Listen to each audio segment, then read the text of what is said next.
You see, so one of the paradoxes is that what these people do, these children do, or these relatives do, right, is they want to feel good. And it seems like nothing anybody tells them is going to make them feel good. So the mother said, "Oh, I'm the mother. You got to hear me. My place is with you." Or the father, it doesn't make them feel good. They don't want to hear about that. See, they need something more than that. You see, and the parents can't provide them with that. They can provide them with this expression of love and attachment and service and affection, and give them gifts and everything else, but nothing does it. See? That's why, he turned away from everything and went his own way. So it wasn't that he was bad, he just had to do it. See?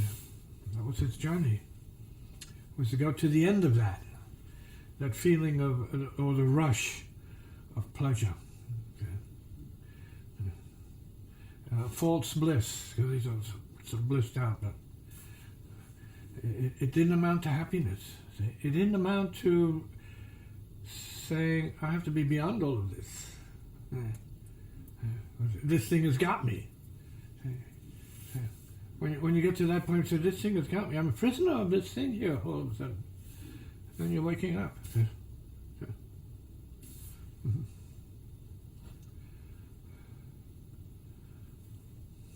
So what would it take for somebody to wake up from that? Does that need to come within themselves?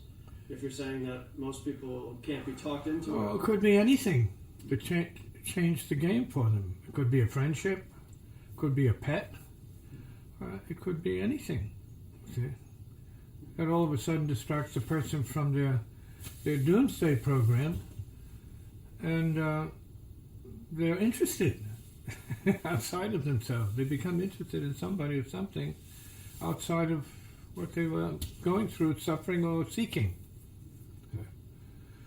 Could be, on the highest end of it, could be wisdom. It could be a monk.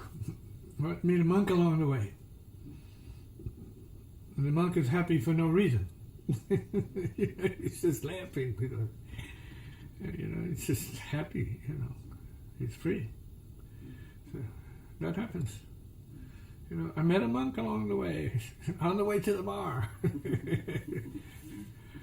And he said, I didn't have to do this. So, you're ready to hear it then. Maybe it comes that way. Maybe it doesn't. And all the pleading from the parents, they try hard. They want the best for the child. Not interested in that. He feels it, but he's not interested in it. That's not what it is.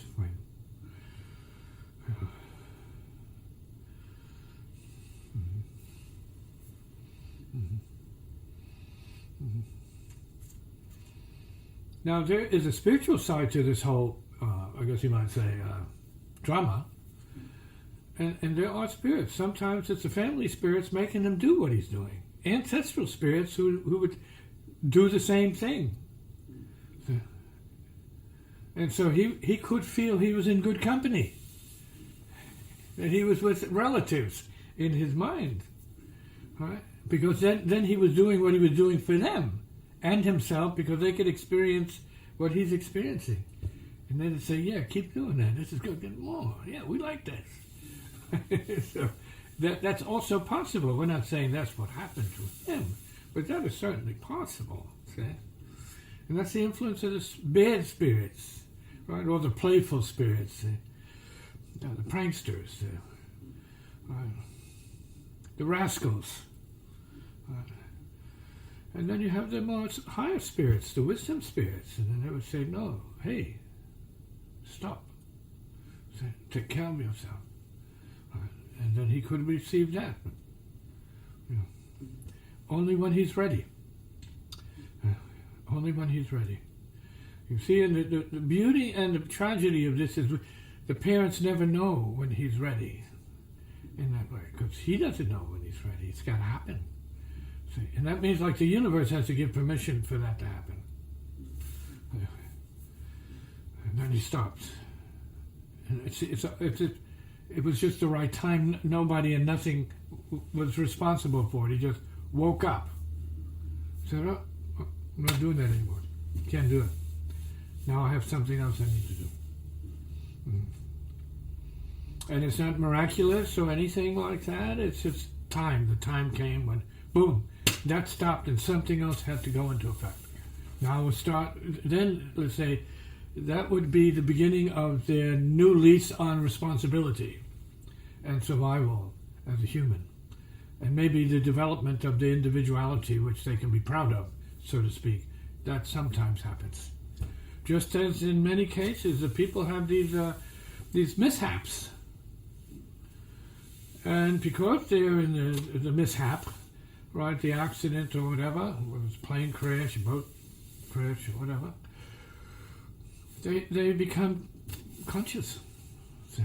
Oh, that woke me up. Don't want that to happen again. See, so the circumstances already set in for everybody. See, and often when we have kids, like I was just mentioning my grandson, who totally beautiful person. I mean, you just want to love the person, but he had a problem. He had this imbalance going on, that what he was doing was what he thought was the only way to balance it out and feel okay about himself, because it brought something out in him that everybody loved, it seemed. So it was a missing ingredient, but it took his life. So it was, let's say, a deception, self-deception, that it was good. And then it turned out that, well, it ended his life, and maybe he didn't want it ended. He was just a father at that point. He just became a father. He loved his daughter. So something had to interfere. So these are mysteries left to very sensitive people. But he's gone, and we wish him well. We hope he gets the right guidance in the afterlife, that, let's say, ancestors guide him, like a great grandparent or someone guides him, takes interest in him. Because once he's in their world, they have influence over him. That doesn't mean he has to obey them, but there are options for him. And we wish him well, because he obviously was suffering. And so he was paying his debts here.